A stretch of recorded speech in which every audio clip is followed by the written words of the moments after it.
یہ بات کسی اور کارنر سے آ سکتی ہے. سرکار یا جو پس پردہ قوتیں ہیں وہ ڈیل کی خبریں کیوں پھیلائیں گے؟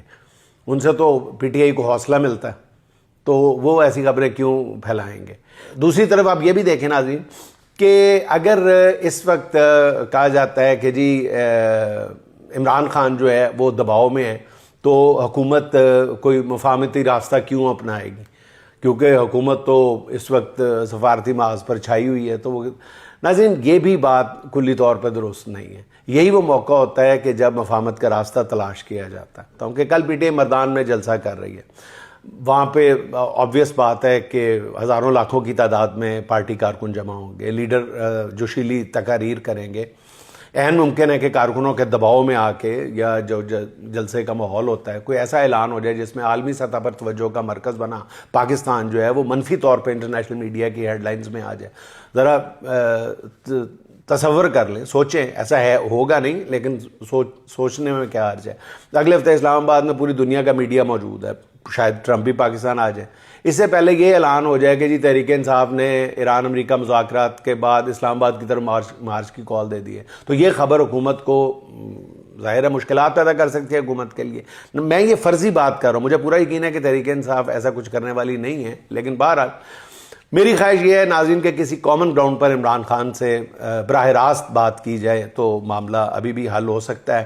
اور ناظرین دوسری بات جو میں آپ کی خدمت میں عرض کرنا چاہتا ہوں کہ میری آج اس بساط کے ایک سارے کھیل کے ایک بڑے کھلاڑی سے, بہت ہی بڑے کھلاڑی سے براہ راست بات ہوئی ہے. تو میں نے جب ان سے اس معاملے کو کھوجنے کی کوشش کی ہے تو انہوں نے کہا ہے جنید بھائی میں آپ کو انفارمیشن تو نہیں دے سکتا, میں آپ کو اپنی چھٹی حص کی خبر دے سکتا ہوں. میں نے کہا جی فرما دیجئے گا, آپ کی چھٹی حص جو ہے وہی خبر ہے.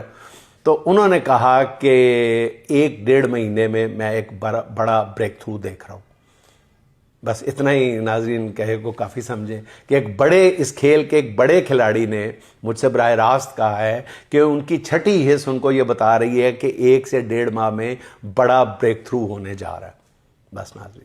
اچھا ناظرین, عالمی مارکیٹ میں تیل کی قیمتوں میں بڑی کمی کے باوجود پاکستانیوں کو ایک بار پھر پیٹرول کی قیمت میں ریلیف نہیں مل سکا.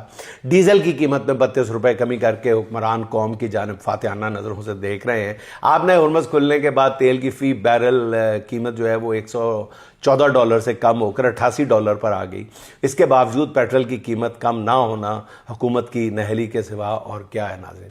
امریکہ ایران جنگ کو پاکستانی حکمرانوں کی نظر سے دیکھیں تو یہ جنگ تو حکومت پاکستان کے لیے کسی نعمت سے کم نہیں تھی.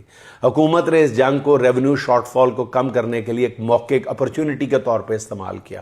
جب ایف بی آر اپنے تمام اہداف حاصل کرنے میں ناکام رہی تو جنگ کے بعد صرف 1.5 ماہ میں حکومت نے پیٹرولیم مصنوعات کی قیمتوں میں اضافے سے عوام کی جیبوں سے 180 ارب روپے نکلوا لیے. اس شاندار کارکردگی پر وزراء ایک دوسرے کو ستائشی نظروں سے دیکھ رہے ہیں, کیونکہ عوام کے ساتھ ہونے والے اس ڈاکے کی بدولت لگژری جہازوں کی پروازیں اڑان بڑھتی رہیں گی اور اس ڈاکے کی بدولت حکمرانوں کے پروٹوکول اور عیاشیاں برقرار رہیں گی. اچھا ناظرین, ہمارے پیارے وزیر منصوبہ بندی اپنا ہر کام چھوڑ کے صرف اور صرف شریف خاندان اور وزیر اعظم کی چاپلوسی کے منصوبے بناتے رہتے ہیں. جیسے جیسے احسن اقبال کی اصل کارکردگی کا پول کھل رہا ہے ویسے ویسے ان کی خوش آمدانہ کارکردگی کے جوہر کھول کر سامنے آ رہے ہیں. اب انہوں نے کیا فرمایا؟ وہ کہتے ہیں کہ یہ اللہ کی مہربانی ہے کہ وزیر اعظم شہباز شریف کی ایک ٹویٹ سے دنیا کی دولت میں $3.5 ٹریلین کا اضافہ ہوا ہے. احسن اقبال غالباً وزیر اعظم کی اس ٹویٹ کی جانب اشارہ کر رہے ہیں جو حکومت اور وزیر اعظم دونوں کے لیے شرمندگی کا باعث بنی تھی. یہ وہی ڈرافٹ والی ٹویٹ تھی جسے ڈیلیٹ کرنے کے بعد دوبارہ جاری کرنا پڑا. بہرحال اگر وزیر منصوبہ بندی کا دعویٰ اس ٹویٹ سے دنیا کی دولت میں $3.5 ٹریلین کا اضافہ ہوا ہے تو وہ ساتھ یہ بھی بتا دیتے کہ ان $3.5 ٹریلین میں سے پاکستان کے حصے میں کتنے آئے, کتنا چونگا آیا. چونگا اکثر لوگ سمجھتے ہیں یا نہیں سمجھتے. بچپن میں دکاندار سے کوئی چیز لینے جاتے تھے تو مفت میں تھوڑی سی چیز ویسے پکڑا دیا کرتا تھا. یا پھر یہ احسن اقبال صاحب پاکستان کو دنیا کے معاملات میں شاید حصہ دار ہی نہیں سمجھتے. ویسے اگر ٹویٹ کرنے سے ہی دولت بڑھ جاتی ہے تو احسن اقبال صاحب شہباز شریف صاحب سے ایک دن میں 3-3 4-4 ٹویٹیں کریں, پاکستان کی کم از کم IMF سے تو جان چھڑوا دیں. احسن اقبال صاحب اگر اپنا کام آپ دیانتداری سے کیا ہوتا تو آج آپ کو اس طرح کی باتیں نہ کرنی پڑتی.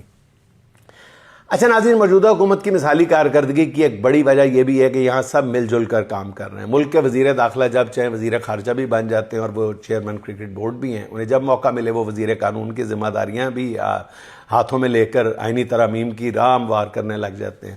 جن صاحب کو وزیر خارجہ کی ذمہ داری دی گئی ہے وہ اپنی وزارت کے ساتھ خزانہ کی وزارت میں بھی ہاتھ مارنے لگتے ہیں، بلکہ محکمہ خزانہ کی کئی اہم کمیٹیوں کی سربراہی اس وقت بھی ان کے پاس ہے. وزیروں کی ایک طرح سے ایک دوسرے کی وزارتوں میں منہ ماری سے وزارت کے ذمہ داران افسروں کو پتہ ہی نہیں چلتا کہ انہیں حتمی طور پر کسے جواب دینا ہے، اس لیے وہ جواب دہی کی ذمہ داری سے شاید آزاد ہو چکے ہیں. اس کا نتیجہ سب کے سامنے ہے کہ عدلیہ، پارلیمنٹ، انتظامیہ سمیت ہر ادارہ تباہی کے دہانے پر ہے. عمران خان کو جبری طور پر نظام سے باہر رکھنے کی کتنی بڑی قیمت جو ہے وہ ریاست کو چکانا پڑ رہی ہے. اچھا ناظرین، محترم صحافی نجم سیٹھی صاحب نے بیرسٹر سلمان اکرم راجہ صاحب کو اپنے قیمتی مشوروں سے نوازا ہے.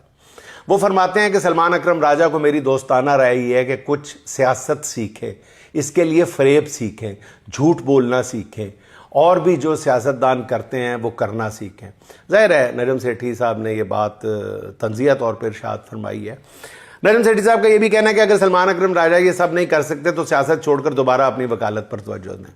نجم سیٹھی صاحب کے اس مشورے کے بعد میں بھی سلمان اکرم راجہ صاحب کو ایک مشورہ دینا چاہتا ہوں کہ خدا را سیٹھی صاحب کی ان تنزیہ باتوں میں بھی آ کر جھوٹ اور فریب سیکھنے کی کوشش نہ کریں. آپ کی شخصیت کی خوبصورتی، آپ کا بانک پن، آپ کی ایمانداری ہے، آپ کا دو ٹوک لہجہ ہے، کبھی اس کو ترک مت کیجیے گا.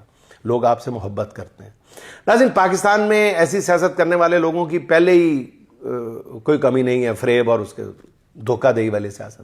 پاکستان کو صحیح معنوں میں دیکھا جائے، پاکستان کو سچ کی جتنی آج ضرورت ہے وطن عزیز کو، شاید اس سے پہلے کبھی نہیں تھی. ایک اور بات یہ ہے کہ نجم سیٹھی صاحب اس طرح کے مشورے پہلے میاں نواز شریف صاحب کو بھی دیا کرتے تھے، جس پر عمل کرنے سے آج نواز شریف صاحب سیاست میں عبرت کی مثال بنے ہوئے ہیں. ویسے نواز شریف صاحب نجم سیٹھی کے ان مشوروں کے محتاج بھی نہیں تھے. اور ناظرین، آخر میں چلتے چلتے عرفان صدیقی صاحب کے دو چار بہت ہی خوبصورت اشعار. شاخ کے بعد زمیں سے بھی جدا ہونا ہے، شاخ کے بعد زمیں سے بھی جدا ہونا ہے، برگ افتادہ ابھی رقص ہوا ہونا ہے، برگ افتادہ ابھی رقص ہوا ہونا ہے. ہم تو بارش خرابوں کی ہمیں اگلے برس، ہم تو بارش خرابوں کی ہمیں اگلے برس، در و دیوار کے چہرے پر لکھا ہونا ہے، در و دیوار کے چہرے پہ لکھا ہونا ہے. سر اگر سر ہے تو نیزوں سے شکایت کیسی، سر اگر سر ہے تو نیزوں سے شکایت کیسی، دل اگر دل ہے تو دریا سے بڑا ہونا ہے. کچھ تو کرنا ہے کہ پتھر نہ سمجھ لے سیلاب، کچھ تو کرنا ہے کہ پتھر نہ سمجھ لے سیلاب، ورنہ اس ریت کی دیوار سے کیا ہونا ہے، ورنہ اس ریت کی دیوار سے کیا ہونا ہے. ناظرین، خوش رہیں، خوش رکھیں. آپ سے ملاقات ہوگی انشاءاللہ اگلے ولاگ میں. اللہ حافظ.